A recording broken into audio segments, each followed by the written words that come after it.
stringing one of the Unsquashable rackets that's very similar to a Prince Powering.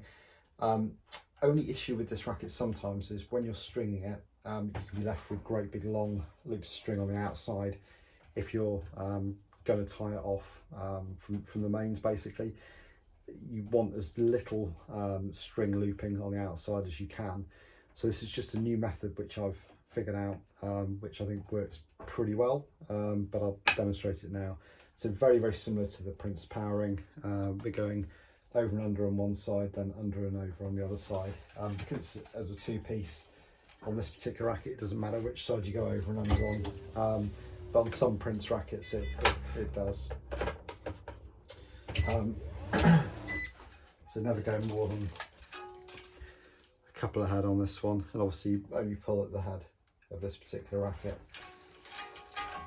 So on that side I went over and under, this side I'm going under and over.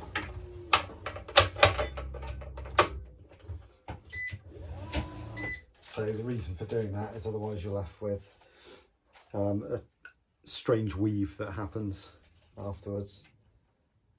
And obviously, same with any racket using this kind of bridge, you want to be finishing on a hard weave on the racket too.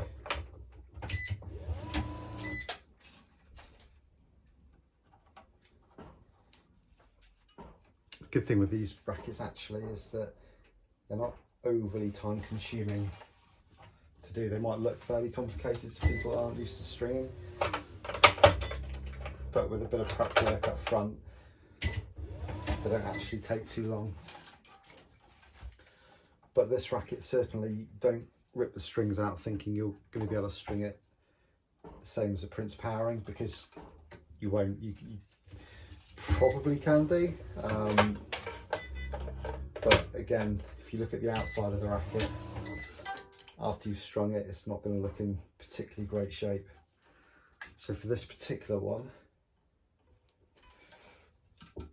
what I'll be doing is just a little bit extra there. It's just using some clamps on the outside of the racket. Now what I will do, just to protect the frame, actually I could use it, but I'm not going to be tying anything off there, so there we go.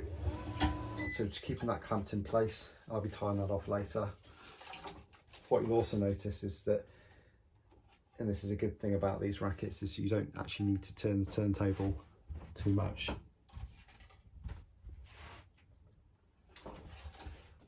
Certainly not right now anyway.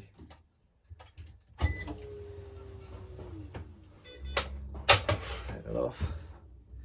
There you go, I'm just using my bridging clamp on this one, which will be absolutely fine, so excuse the excess string on there. So I'm just stringing the cross strings at the moment. Use the starting knot at the top. And then now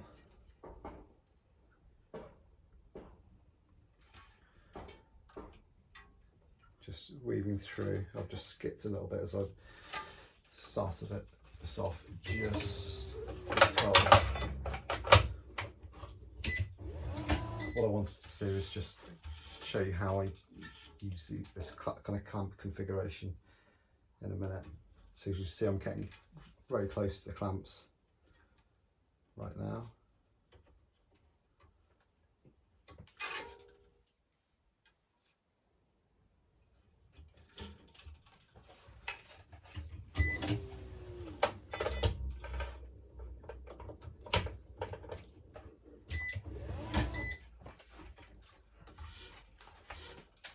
Pull that through. Now, because I've clamped that side off there, what I'm going to do is I'm now going to use this side. So add an extra 10% onto that side hole, because I can use this clamp because it's being held there.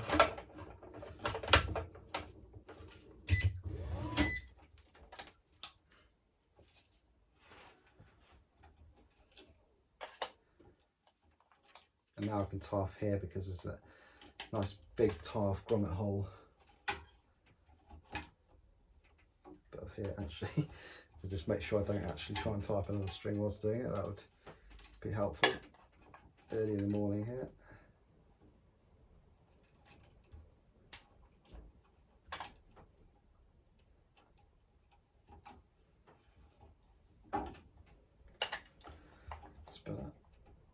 Again, using a parnell knot on the sides.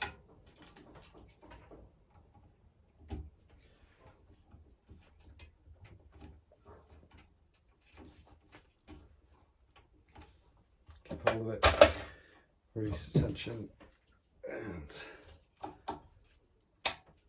snip it off.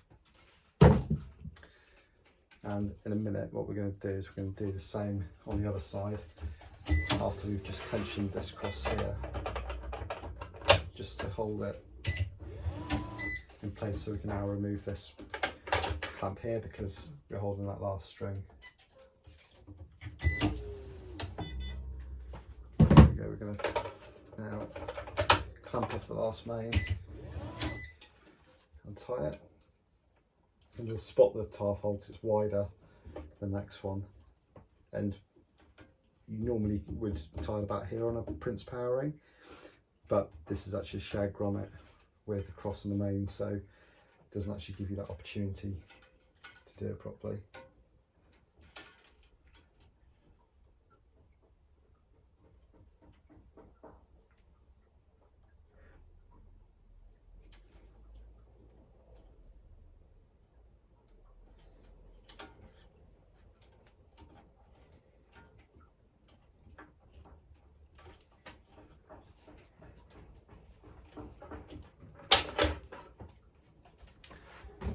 Nice and tight there. And now we just carry on doing the crosses.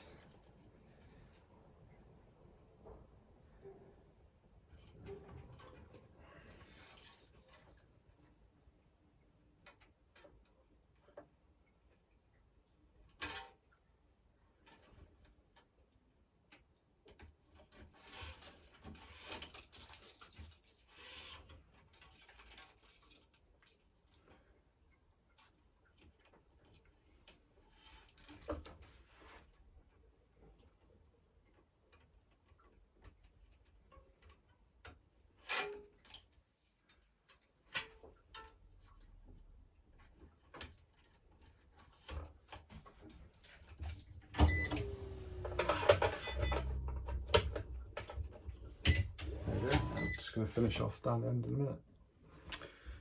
Right, so just finish off the crosses now, and as you'll see, we're getting quite a lot of traffic down the bottom of the throat here. It's a little trick which you can use, certainly on one of the sides anyway, is to basically just feed it through the gap, through the middle. Just saves a lot of time and effort with the fingers.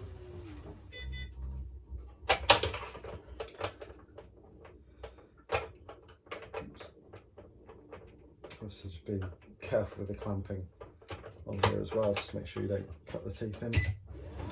Not a huge amount of string left here, so I may actually need to use my starting clamp as a bridge to help me. Now this last one here, remember we said we were going to finish on a hard weave on this last string.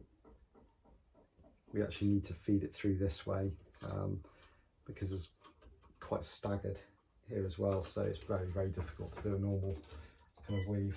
So just going to add okay, we've got enough string. So just going to add 10% on the bottom again, make sure it's relatively straight, and this is where it's pretty important to clamp as close to the frame as you can, just because you don't want to lose too much tension on the last one. I'm going to tie off.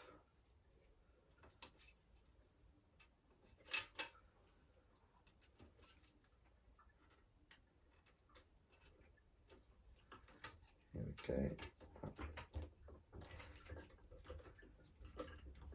so again, keeping hold of the string, just release the clamps, just so you keep the knot in the right place. Cut it off, and we finish on a hard weave as well.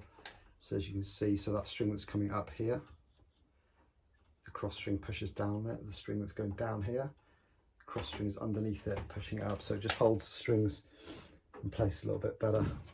And just to finish things off, just get the strings nice and straight.